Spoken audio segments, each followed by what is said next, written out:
Kan nggak soal.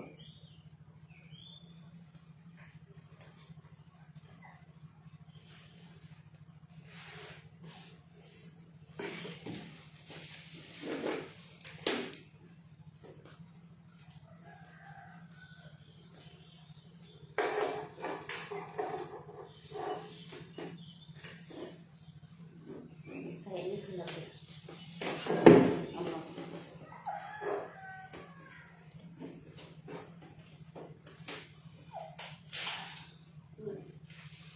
Ini gelap. Gelap ya. Enggak. Setelah itunya kurang pakai. Setelah HP-nya kurang pakai. Terang.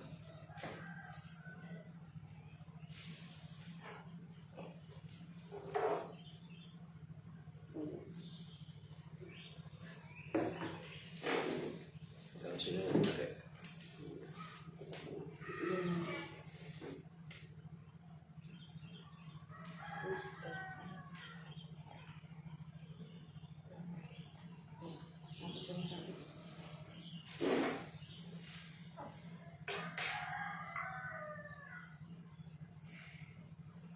Ya sudah muncul ya, ada banyak yang hadir ya.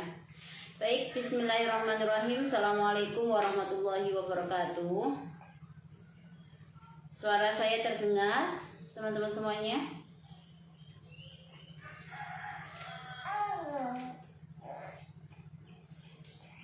Iya, bisa bantu apakah suara saya sudah masuk?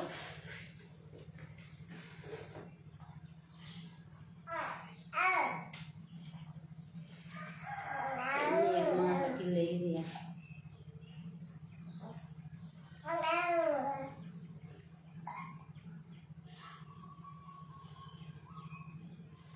Oke, baik. Bismillahirrahmanirrahim. Assalamualaikum warahmatullahi wabarakatuh. Alhamdulillah pada hari ini kita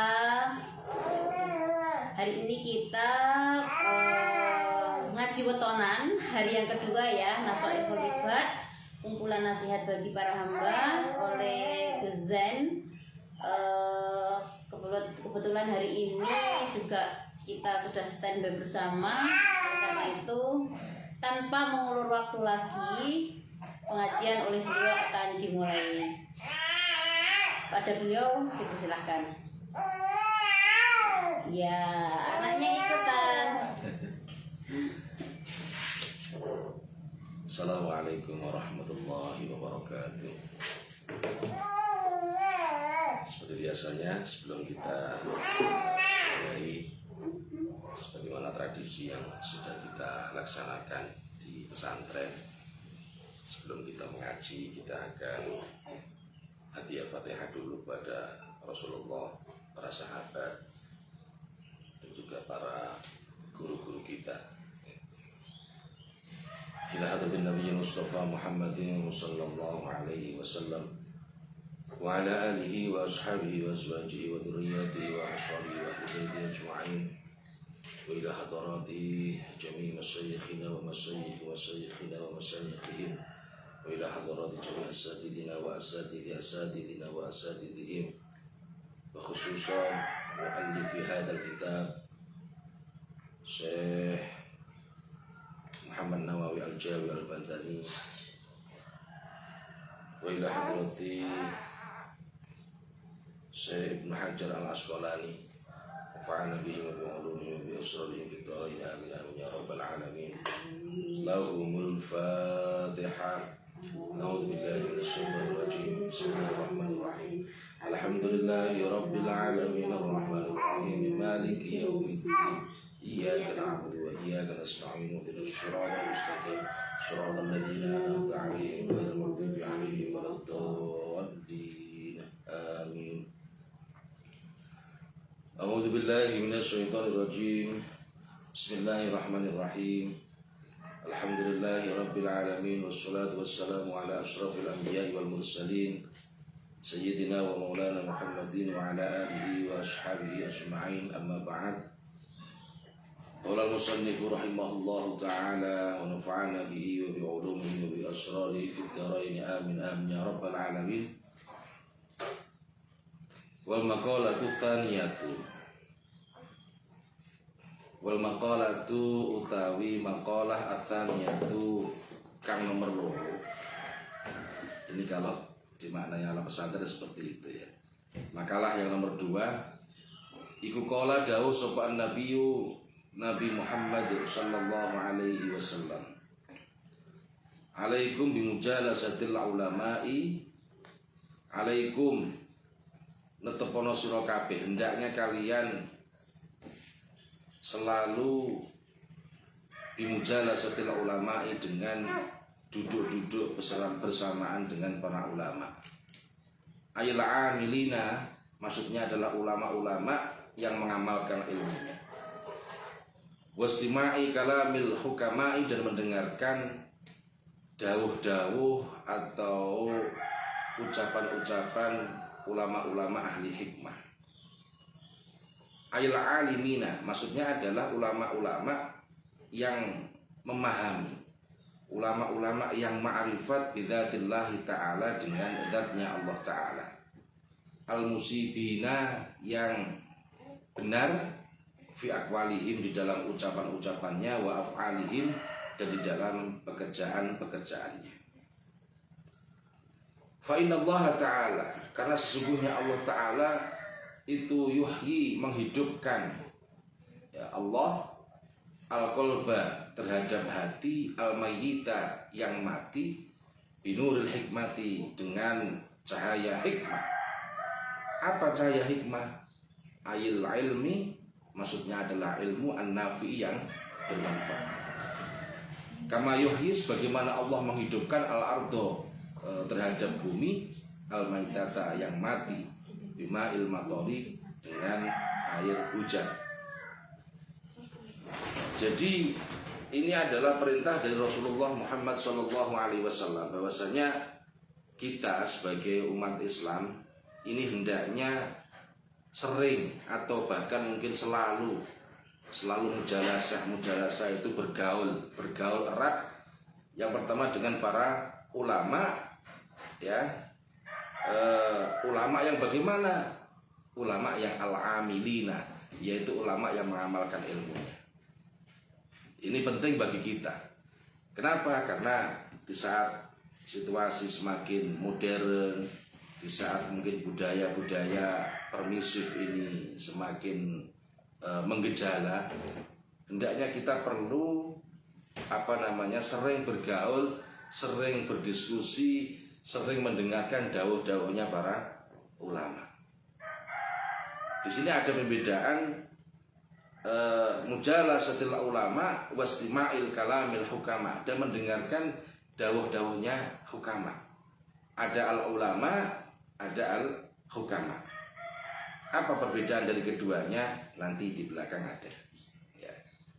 Jadi kalau al-ulama, kriteria ulama yang hendaknya kita sering bergaul dengan beliau-beliau itu adalah ulama-ulama yang al-amilina, ulama-ulama yang melaksanakan ilmunya. Karena sekarang ini apalagi era-era media sosial, ini banyak sekali orang yang mungkin hafal 1-2 ayat, 1-2 hadis sudah ditulisi ulama. Padahal untuk menyandang sebagai seorang ulama ini bukan sesuatu yang mudah. Ya. Ada kriteria juga bahwa ulama ini adalah al-amilina, ulama yang menjalankan ilmunya. Ulama yang menjalankan ilmunya. Kemudian yang kedua, wastima'i kalamil hukama, mendengarkan dawuh-dawuhnya al-hukama. Al-hukama itu lebih kepada ulama, ya, ulama yang setiap gerak dan langkahnya selalu mendekatkan diri kepada Allah. Makanya di sini dalam syarahnya dikatakan bahwa al-alimina bidzatillahi ta'ala, yaitu hukama ini adalah ulama yang ma'rifat terhadap Allah Subhanahu wa ta'ala, yang dia itu selalu benar. Artinya bukan selalu benar ya, jadi selalu berhati-hati sehingga dalam setiap ucapannya dan setiap perbuatannya ini selalu sesuai dengan apa yang diperintahkan oleh Allah Subhanahu wa ta'ala, di dalam Al-Quran dan juga di dalam hadisnya Rasulullah Shallallahu Alaihi Wasallam. Nah, alasannya kenapa kok kita niki harus selalu dekat dengan ulama, selalu dekat dengan hukama? Fa innallaha ta'ala yuhyil qalba al-mayyita binuril hikmah. Karena Allah itu menghidupkan hati-hati yang mati ini dengan cahaya hikmah. Kama yuhyil ardu al-maitata bima'il matar. Sebagaimana Allah menghidupkan bumi yang mati dengan air hujan.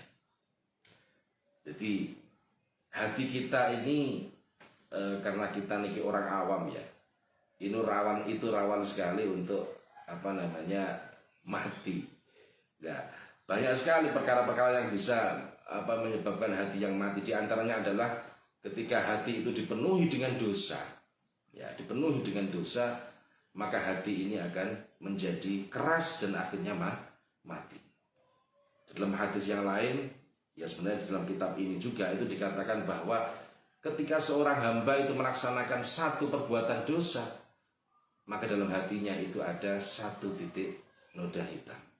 Satu dosa, satu titik noda hitam. Ketika dia kemudian terus melaksanakan dosa, dilaksanakan terus menerus, maka titik hitam yang ada di dalam hatinya ini akan semakin banyak, sehingga hati yang awalnya ini terang itu menjadi gelap. Ketika hati ini sudah menjadi gelap, maka akan keras seperti batu. Ketika hati ini sudah keras membatu, maka akan sulit untuk menerima kebenaran. Maka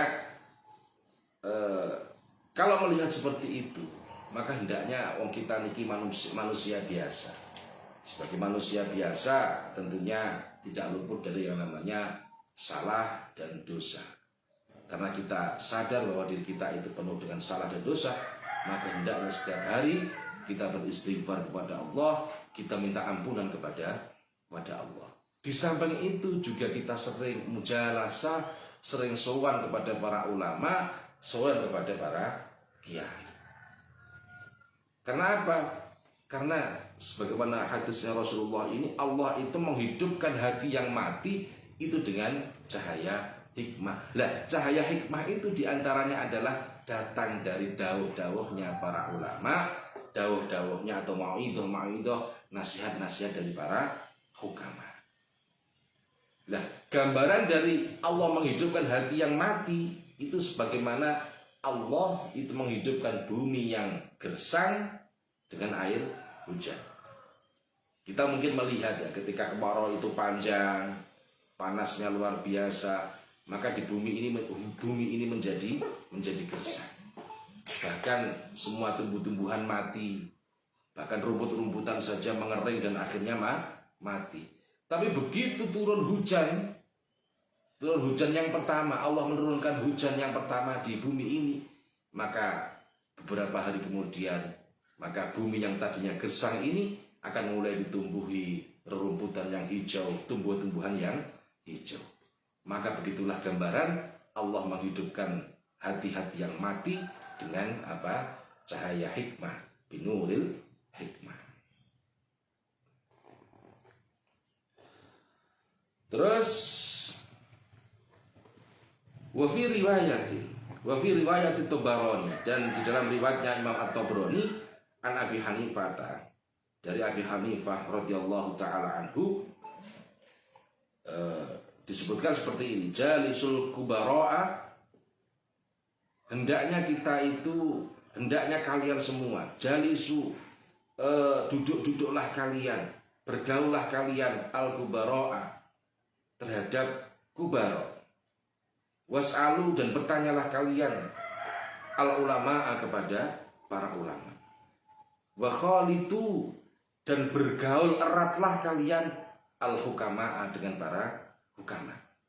Ini di dalam hadis yang diriwayatkan oleh Imam Tabrani dari Abi Hanifah radhiyallahu taala anhu. Jadi senada dengan hadis yang di atas. Ini lebih lengkap lagi. Hendaknya kalian semua itu bergaul, sering duduk-duduk bersama dengan al-kubara was'alu, dan bertanyalah kalian kepada al-ulama, dan kemudian wa khalitu. Khalitu itu lebih dari sekedar berteman ya. Mukhalatoh itu berteman yang sangat akrab. Jadi khalato itu artinya bercampur. Jadi ibaratnya ketika ada adonan roti yang terdiri dari beberapa tepung, maka adonan dari beberapa tepung itu diaduk menjadi satu, mukhalatoh namanya, bercampur menjadi satu. Nah, kita juga seperti itu. Ketika kita bergaul erat dengan para kubara, dengan para ulama, dengan para hukama, ya, dengan para hukama, maka bergaullah dengan erat. Dan mukhalatoh ini bukan hanya sekedar bergaul, tapi bergaul dengan erat. Kalau istilah bahasa Jawa itu mungkin apa gitu, teman akrab itu lebih dibahasakan dengan bahasa konco plek lah. Itu di konco apa namanya, teman yang sangat akrab sekali, sangat erat sekali. Ini riwayat dari Imam Tobroni dari Abi Hanifah. Kemudian wa fi riwayatin, dan ada riwayat yang lain. Jalis, ini redaksinya kalau tadi pakai jamak ya, fi'il amr yang jamak, sekarang pakai mufrad. Jalis, duduk-duduklah kamu. Kalau tadi kalian, sekarang duduk-duduklah kamu. Ala ulama, dengan para ulama. Wasahib, dan bertemanlah kalian ya, al-hukama'a, dengan para hukama. Wa khalid, dan berteman akrablah kalian al-kubara'a, dengan kubara. Ai fa innal ulama'a, artinya sesungguhnya para ulama itu salah satu aksamin, ada tiga macam. Jadi ulama itu nanti kalau menurut Syekh Muhammad Nawawi ini dibagi menjadi tiga kelompok, tiga macam jenis ulama ya. Yang pertama adalah al ulama bi ahkamillahi ta'ala, yaitu ulama yang faham dengan hukum-hukumnya Allah Ta'ala. Karena ini memang butuh keahlian khusus ya, butuh ulama yang benar-benar menekuni di bidangnya ya. Ini disebut sebagai ulama bi ahkamillah, ulama yang faham dengan hukum-hukumnya Allah Ta'ala. Siapa mereka? Wahum ashabul fatwa. Yang dinamakan ulama yang faham dengan hukum-hukum Allah ini adalah, mereka adalah, beliau-beliau adalah ulama-ulama yang memang ahli di dalam fatwa. Karena memang urusan agama Islam, permasalahan agama Islam itu sangat rumit, sangat banyak, sangat kompleks, sehingga dibutuhkan orang-orang yang benar-benar menekuni di dalam masalah ini. Sehingga beliau-beliau itu dikelompokkan sebagai ashabul fatwa, orang-orang yang ahli di bidang fatwa, yang kemudian disebut sebagai ulama biahkamil. Ya, kalau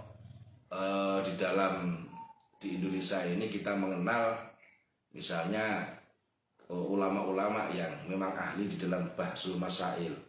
Kalau di NU itu ada yang namanya ulama-ulama yang terkumpul di dalam lembaga bahsul masail. Kemudian yang di Muhammadiyah itu ada ulama yang masuk di dalam anggota majelis tarjih. Kalau di dalam MUI itu ada komisi fatwa, kalau nggak salah seperti itu. Jadi memang ini dibutuhkan ulama-ulama yang benar-benar ahli di dalam hukum-hukumnya Allah.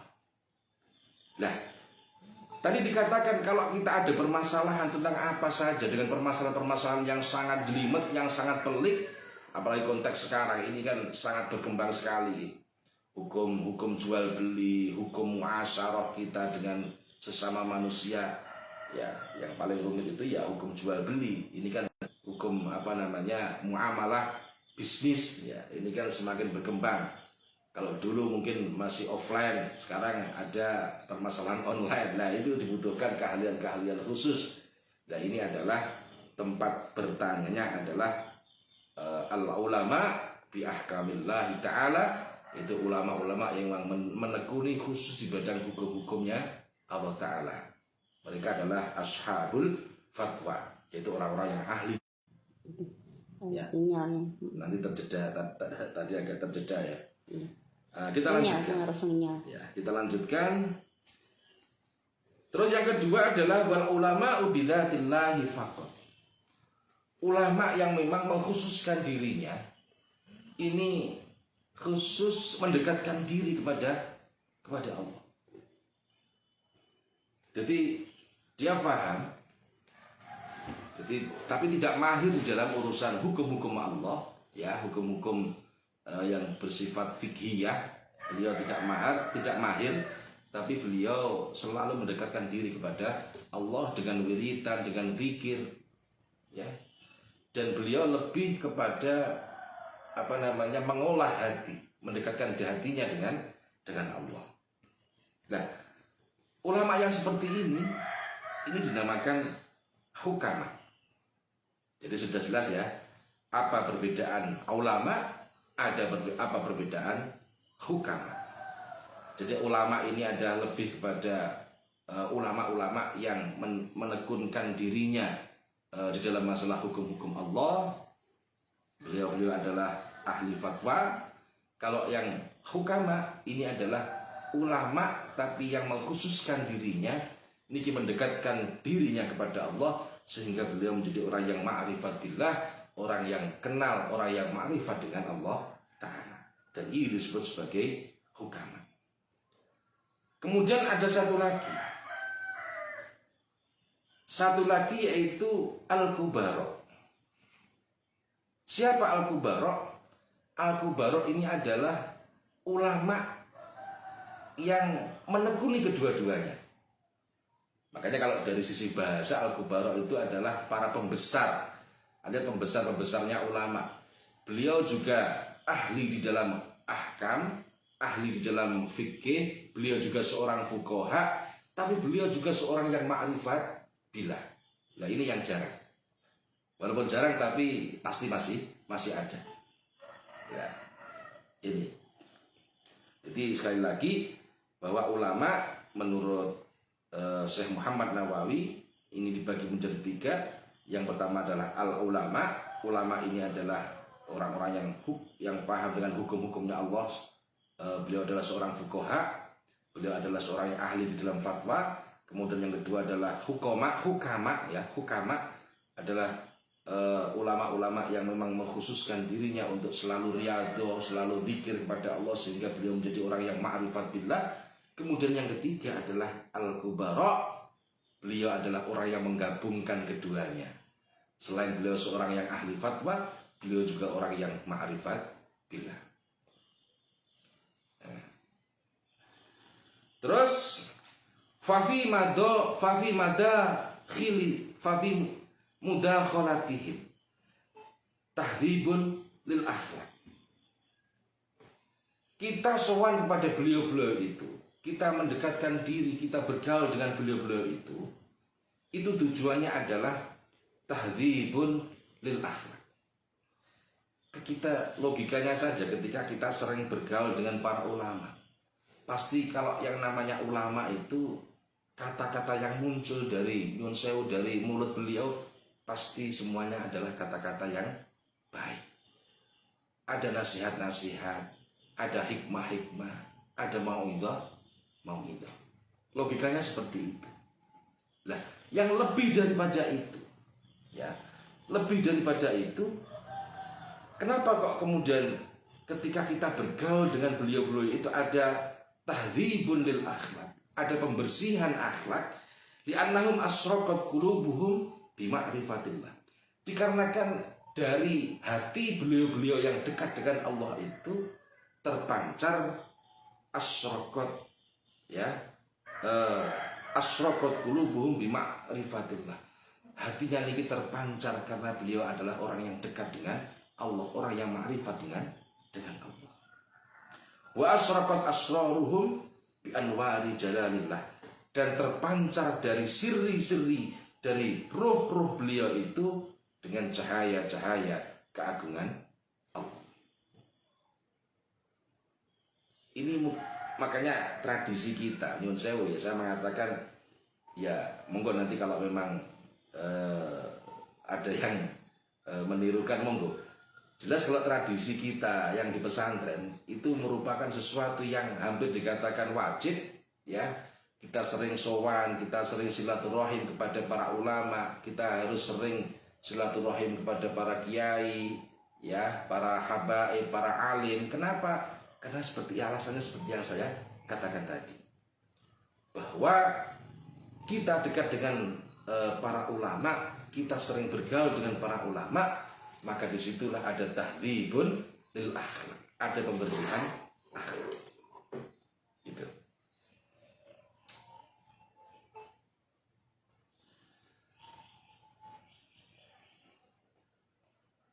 Nah, ini ada alasan lagi. Fa inna mukhalatata ahlillah, karena bercampur atau bergaul dengan ulama-ulama yang dekat dengan Allah itu taksibu ahwalan, itu bisa mendapatkan ahwal-ahwal, tingkah-tingkah as-saniyata yang baik. Ya. Kita akan mendapatkan ahwal, kita akan mendapatkan tingkah keadaan yang baik. Wa naf'u bil lahdi fauqa naf'i bil lahdi. Ini sudah agak masuk kepada pembahasan yang agak dalam ya.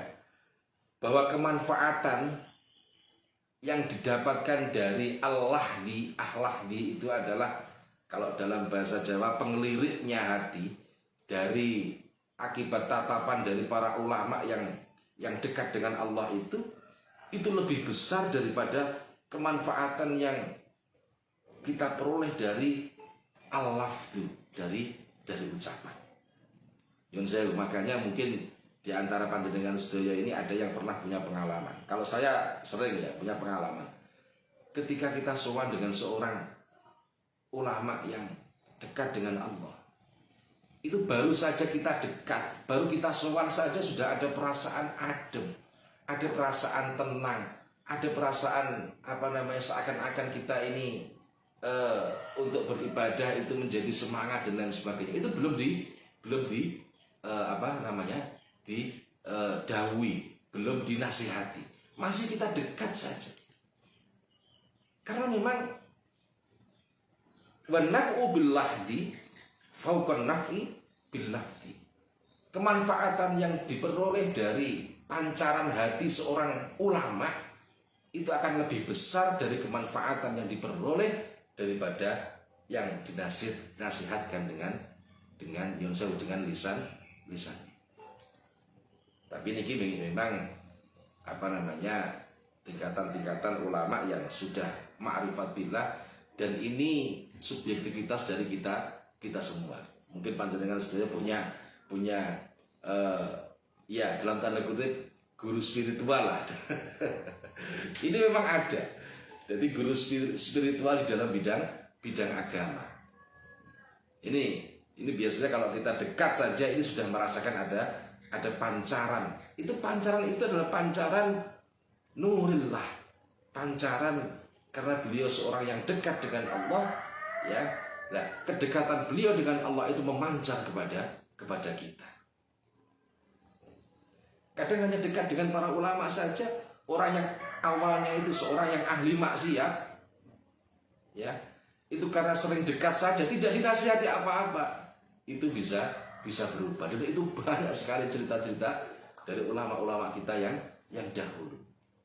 Jadi ada seorang penjahat misalnya, hanya karena ketemu dengan seorang ulama, tidak dinasihati apa-apa, ya, ketemu saja dia merasa hormat dengan ulama tersebut, maka kemudian bisa berubah. Karena memang ada yang seperti itu.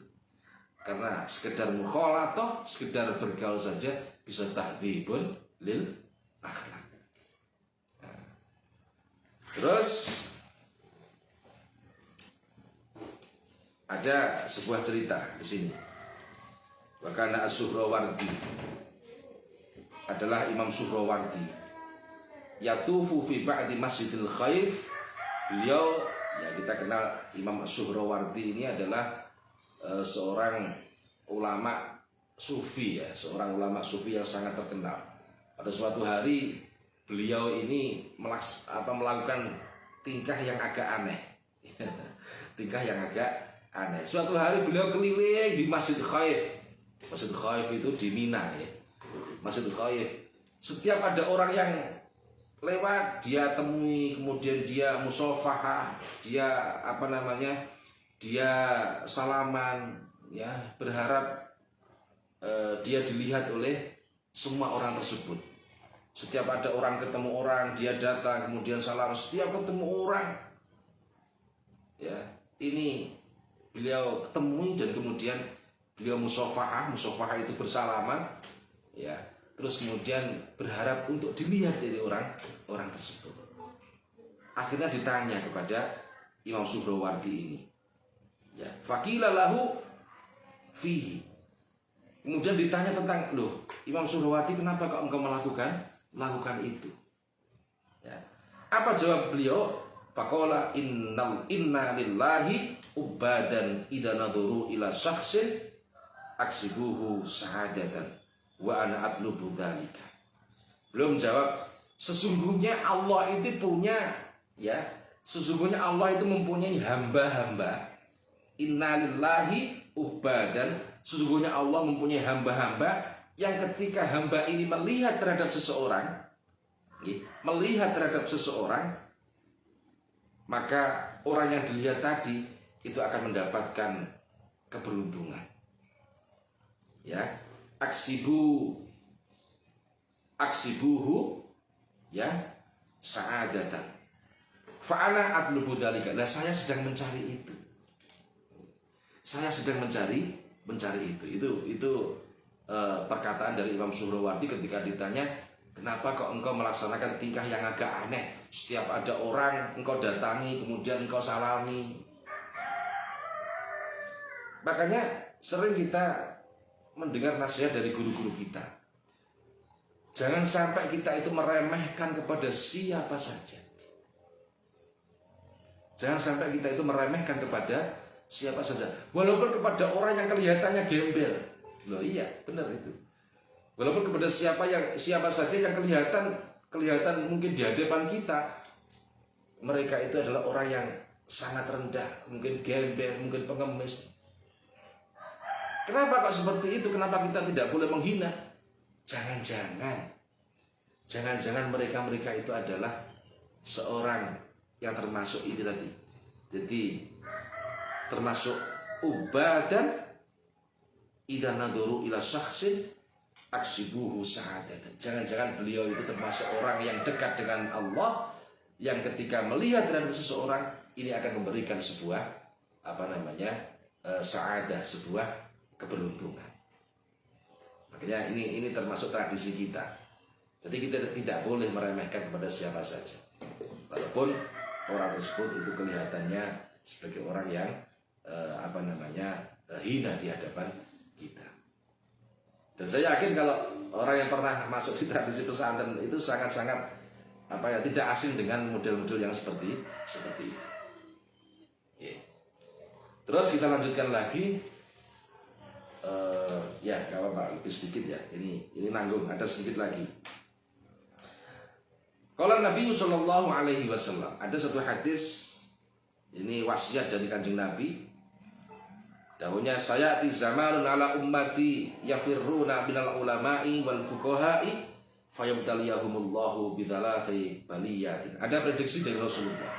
Saya di zamanun ala ummati, akan datang suatu masa pada umatku ya, yafirruna minal ulama, di mana mereka itu pada lari daripada ulama, wal fuqaha, dan daripada para fuqaha.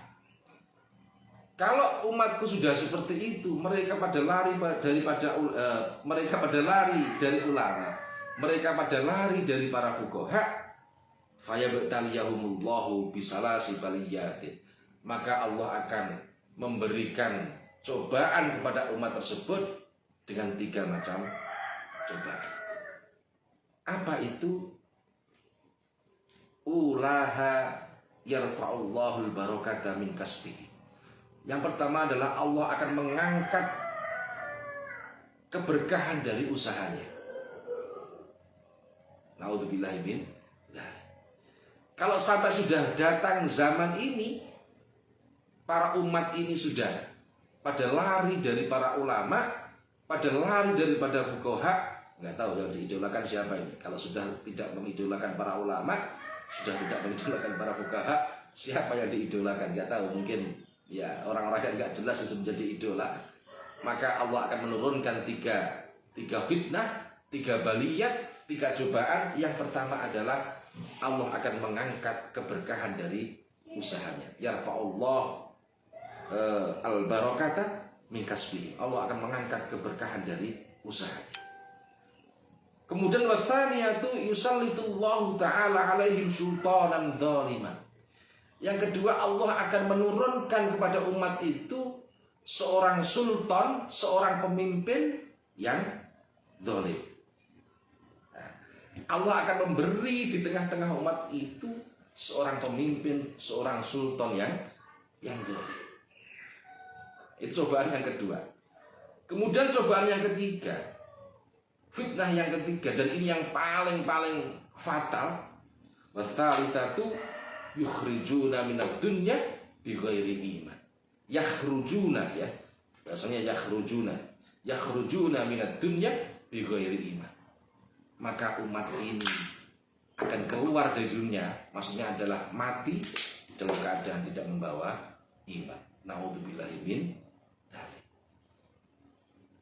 Maka dari itu, ya, saya mengingatkan kepada kita semua termasuk saya, mari kita untuk selalu dekat, untuk selalu bergaul, untuk selalu mukhalatah, untuk selalu berkonsultasi dengan para ulama, berkonsultasi selalu dekat dengan para hukama, bahkan hendaknya kita selalu dekat dengan para kubaro, supaya apa yang kita lakukan ini, ya, rezeki kita, hasil usaha kita ini menjadi berkah.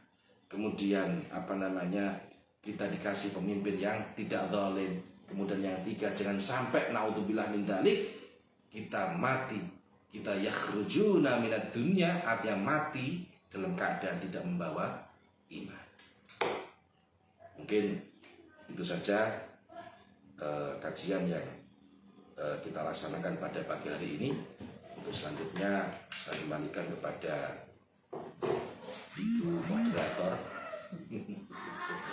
Barangkali mungkin ada sesuatu yang mungkin perlu kita bahas lebih lanjut lagi. Monggo, silakan. Oke.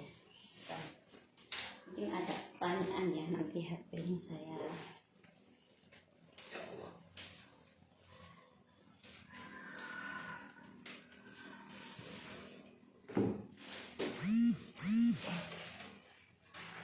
Oke, baik, terima kasih. Alhamdulillah hari ini rasanya ya walaupun sedikit ya pasti ada insight ya yang masuk ke dalam hati kita.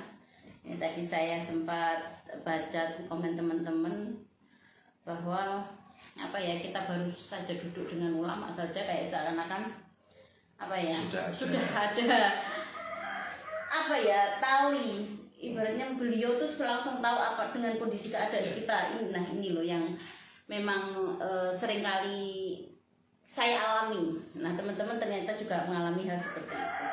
Kemudian ada satu lagi yang tentang tahdhibul lil akhlak ya. Ya, tahdhibul lil akhlak. Nah, tahdhibul lil akhlak ini artinya ketika kita dan sebenarnya lebih ke ini ya, konsep siapa teman kita maka kita akan seperti itu juga.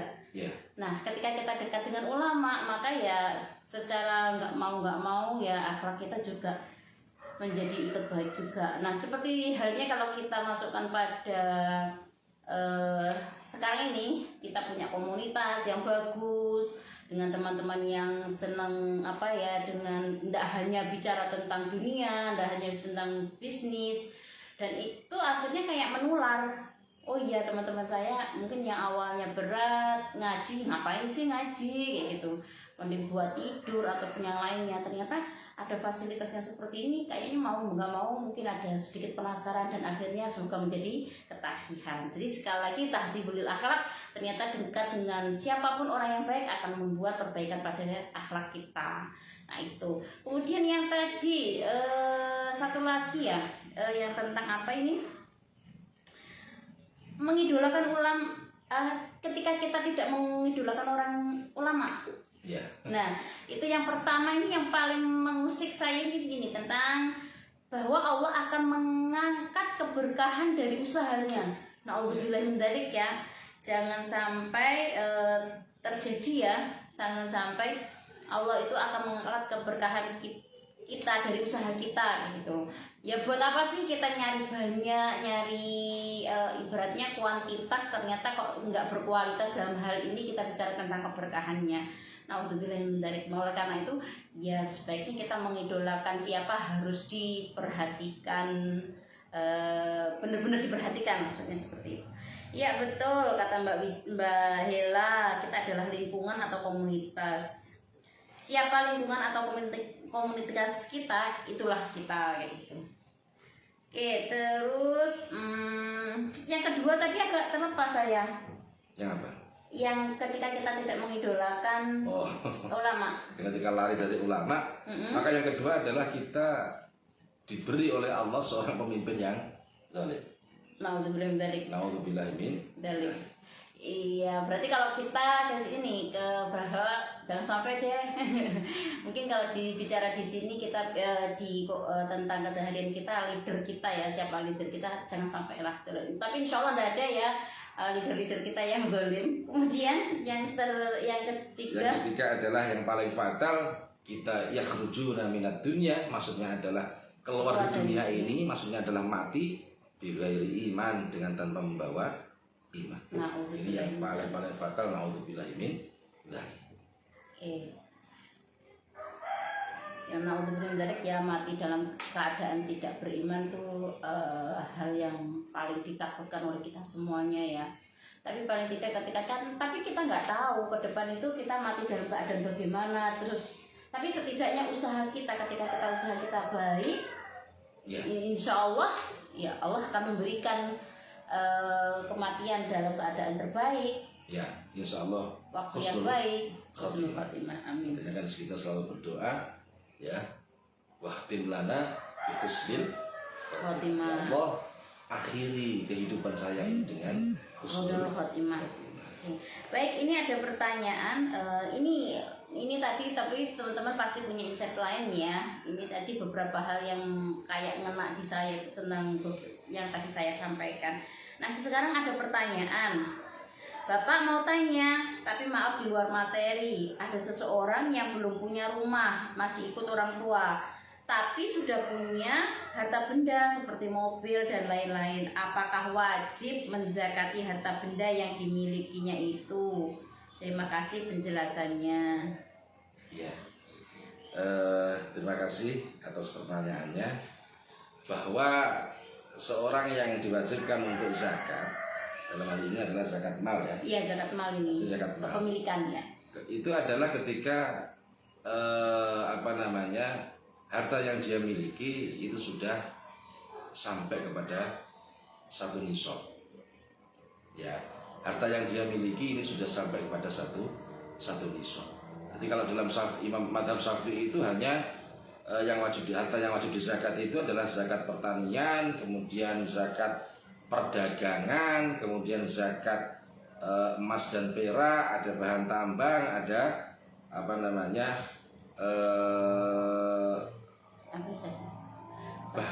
sesuatu yang ditemukan atau harta karun ya. Itu kalau dalam Madhab Syafi'i. Kalau dalam madhab yang lain ya, itu segala sesuatu yang dihasilkan ya, itu wajib untuk dizakat.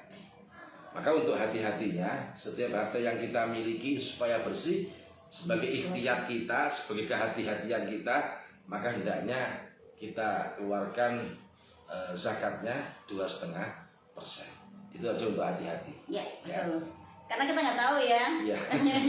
Paling hati-hati seperti itu. Itu setiap harta yang kita miliki itu hendaknya kita keluarkan 2,5%. Oke. Oke, kemudian nih ada satu lagi pertanyaan.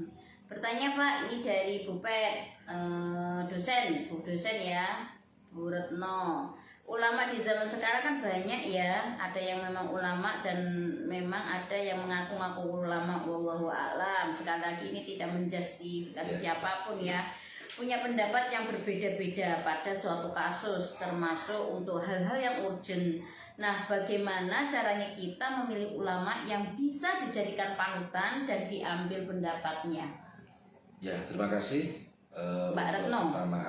Pertanyaan dari Mbak Retno ya. Jadi memang benar, seperti yang tadi saya katakan bahwa di zaman sekarang itu, apalagi era medsos seperti ini ya, banyak sekali orang-orang yang mengaku dirinya sebagai seorang ulama. Lah, kita bagaimana menyikapi hal tersebut? Maka yang perlu kita lihat, makanya kita harus mukhalathah, kita harus bergaul lebih dekat dengan beliau-beliau itu adalah kita bisa paling tidak bisa melihatlah ini beliau ini benar-benar ulama yang al-amilina apa tidak. Ini yang pertama. Jadi ulama yang benar-benar al-amilina fi ilmiha, orang atau ulama yang benar-benar mengamalkan ilmunya. Bukan hanya sekedar ngomong loh ya. Jadi kita lihat ulama yang benar-benar mengamalkan ilmunya. Satu contoh. Ada ulama tapi kok tingkahnya, haliyahnya, dia mengaku dirinya sebagai seorang ulama, tapi kok haliyahnya atau tingkahnya mungkin sering berkata kasar, sering mencaci maki orang, sering menuduh orang begini, sering menjustifikasi orang lain seperti ini. Oh, kalau seperti itu menurut saya ya dia belum mengamalkan ilmunya. Karena jelas Rasulullah melarang kita untuk suudzon kepada orang lain. Rasulullah melarang kita untuk mencaci maki orang lain. Ya. Kalau ada orang kok seperti itu mengaku ulama, oh pasti dia tidak bisa dikatakan sebagai seorang ulama. Ya, walaupun sekali lagi bahwa ini memang subjektivitas dari masing-masing dari kita. Makanya tadi saya serahkan kepada panjenengan sedoyo, monggo siapa ulama yang menjadi panutan panjenengan sedoyo. Mungkin antara kita dengan satu sama yang lainnya mungkin berbeda-beda dari ulama yang diidolakan. Itu nggak apa-apa. Tapi jangan lantas terus bengkrengan apa ya? Yang nggak boleh itu adalah kemudian kita bentrok. Jadi ada ulama yang berbeda pendapat, kita yang di bawah, kita yang pengikutnya itu menjadi bentrok. Itu yang tidak boleh.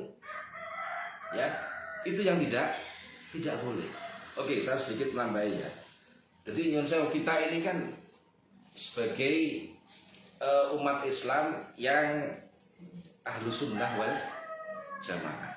Ya, ahlu sunnah wal jamaah. Saya sedikit masuk ke situ. Ahlu sunnah wal jamaah itu adalah ada as-sunnah, ada al-jamaah. Pengertiannya apa? Ahlu sunnah adalah orang atau kelompok atau siapa saja yang mengikuti as-sunnah. Apa as-sunnah? As-sunnah adalah jalan yang pernah ditempuh oleh Rasulullah, oleh para sahabat, oleh para tabi'in, oleh para ulama-ulama. Ya.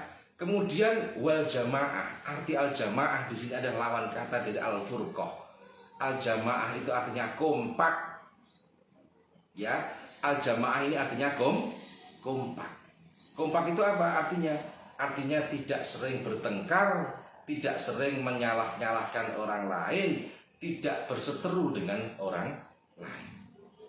Makanya di dalam ahlu sunnah wal jamaah ini, ya kita yang mengaku ahlu sunnah wal jamaah ini harus al jamaah, harus menjaga kekompakan, walaupun ada perbedaan pendapat di antara ulama-ulama yang kita ikuti.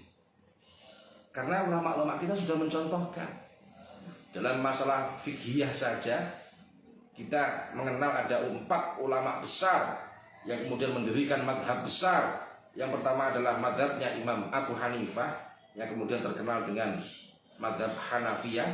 Kemudian yang kedua ada Imam Malik bin Anas, yang kemudian terkenal dengan madhabnya madhab Malikiyah. yang ketiga adalah madhab Imam Asy-Syafi'i yang kemudian terkenal dengan madhab Syafi'iyah. Yang keempat adalah madhabnya Imam Ahmad bin Hanbal, Hanbaliyah. Antara satu madhab dengan yang lainnya itu berbeda. Dalam masalah wudhunya yang menjadi rukunnya wudhu mungkin berbeda antara madhabnya Imam Hanafi dengan Imam Syafi'i. Antara Imam Syafi'i dengan Imam Maliki mungkin juga berbeda. Antara Imam Syafi'i dengan Imam Ahmad bin Hanbal mungkin juga ada perbedaan-perbedaan sedikit. Tapi perbedaan-perbedaan ini karena sinyal sih. Akan tetapi perbedaan-perbedaan ini lantas kemudian tidak menyebabkan antara masing-masing dari beliau ini itu saling bertengkar. Nah, ini loh yang menjadi ciri madhab Ahlus Sunnah wal Jamaah. Walaupun ada perbedaan di antara para ulama, di antara para pembesar dari ulama-ulama, tapi tetap menjaga kekompakan, saling menghargai, saling menghormati. Makanya saya sedih ketika ada yang di antara sesama Muslim, sesama umat Islam, itu kemudian ada yang merasa benar sendiri, kemudian menyalah-nyalahkan amaliyah dari orang lain, kemudian membid'ah-bid'ahkan umat Islam yang lain, dan bahkan yang paling fatal sampai mengkafirkan sesama umat Islam. Ini yang tidak boleh. Jangan sampai. Jadi kalau mengaku Ahlus Sunnah wal Jamaah, maka kita harus menjaga kekompakan, menjaga al-jamaah, walaupun ada perbedaan pendapat, tapi harus tetap kita sama-sama menghormati. Lana a'maluna walakum a'malukum. Bagi kami adalah amaliyah kami, dan bagi kalian adalah amaliyah kalian. Tidak ada pertengkaran, tidak ada perasaan saling menang sendiri, tidak ada perasaan merasa benar sendiri. Jadi kita sikapi biasa saja. Ada perbedaan, ulama satu seperti ini fatwanya, ulama yang lain fatwanya seperti ini, biasa saja. Karena dari awal sudah seperti itu. Bahkan dikatakan bahwa ikhtilafu ummati rahmatu, bahwa perbedaan yang terjadi di antara umatku adalah rahmat. Perbedaan yang awalnya ini menjadi rahmat jangan sampai kemudian menjadi adab. Ini yang harus kita jaga. Dengan cara apa? Dengan cara saling menghargai, dengan cara saling menghormati terhadap sesama umat Islam yang mungkin amaliyahnya agak berbeda dengan kita. Jadi kita ini kan perbedaan sebenarnya kan hanya di dalam furu'iyah, di dalam cabang-cabang saja. Dalam sholat rawehnya ada yang 20 rakaat, ada yang 8 rakaat. Ada di dalam subuhnya ada yang pakai kunut, ada yang tidak pakai kunut. Dan itu sangat-sangat biasa. Tidak usah kita bertentang. Sekali lagi, lana a'maluna walakum a'malukum. Bagi kami amaliyah kami, dan bagi kalian amaliyah kalian. Tapi yang penting usulnya sama, akidahnya sama-sama apa? Sama-sama la ilaha illallah Muhammadur Rasulullah. Mungkin itu ya sedikit yang bisa saya tambahkan. Ini ada lagi nih, guys, semakin seru ya.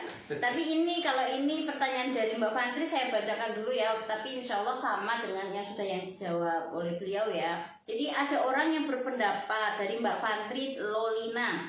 Ada orang yang berpendapat bahwa untuk apa mengikuti salah seorang ulama, tapi ulama ini tidak sesuai antara perkataan dan perbuatannya.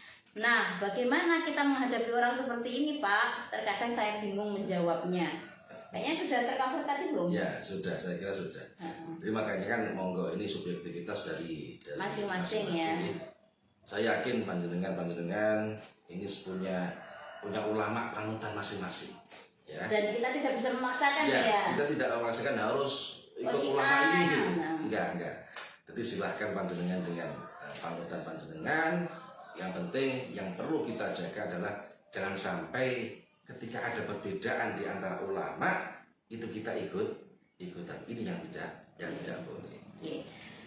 Terakhir nih kayaknya bertanya Bapak dan Ibu, untuk komunitas online, alhamdulillah saya dan keluarga sudah belajar mendekat ke orang-orang saleh.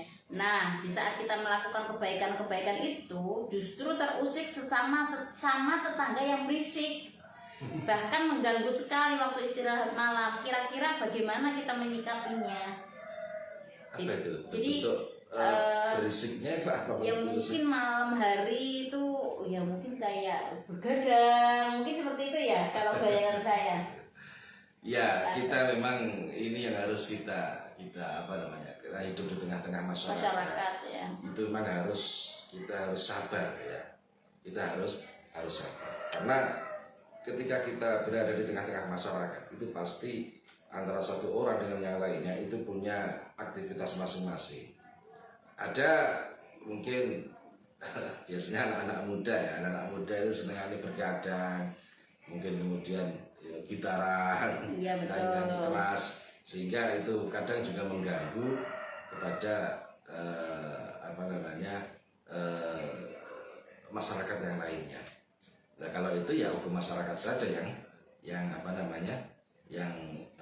mungkin bisa kita tegakkan, mungkin di musyawarah RT atau apa itu bisa kita adukan.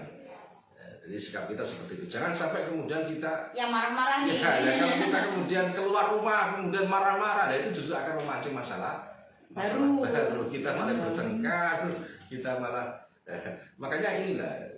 Jadi perlu kita itu bersabar, itu seperti salah satu triknya, salah satu kiatnya adalah kita harus sabar, kita harus berusaha untuk mencoba ya paling tidak marah dengan ketika ada hal-hal yang di situ tidak sesuai dengan keinginan kita, bahkan mungkin mengganggu kita dan keluarga kita. Sepertinya kalau makin seru aja ya, ini sudah lebih dari 30 menit ya, padahal kami itu pengennya hampir 1 jam. Jadi pengennya itu 30 menit biar nggak lama, tapi konsisten seperti itu loh pengennya. Tapi karena memang mungkin antusiasnya teman-teman pertanyaan sehingga memancing kemana-mana. Tidak apa-apa ya. Tidak apa-apa ya, insya Allah tidak ada yang sia-sia apa yang kita lakukan hari ini. Baik, terima kasih. Mungkin tadi sudah ditutup untuk baca belum ya? Oke. Baik, dari saya mungkin sekian dulu untuk pertemuan hari ini. Kita bertemu kembali insya Allah besok pada jam yang sama, yaitu jam 8.00 sampai dengan selesai. Saya nggak bisa membatasi di sekarang, nggak bisa 30 menit, tapi karena memang tergantung dari audiennya. Terima kasih, pertemuan hari ini cukup sekian, kurang lebihnya mohon maaf. Apabila ada kesalahan itu murni dari kami, dan apabila ada sesuatu yang bisa diambil hikmah, itu semuanya datangnya dari Allah Subhanahu wa Ta'ala. Tidak apa-apa. Tidak apa-apa, di belakang layar it's okay karena sudah terlalu sering tampil. Baik, terima kasih. Wassalamualaikum warahmatullahi wabarakatuh. Terima kasih.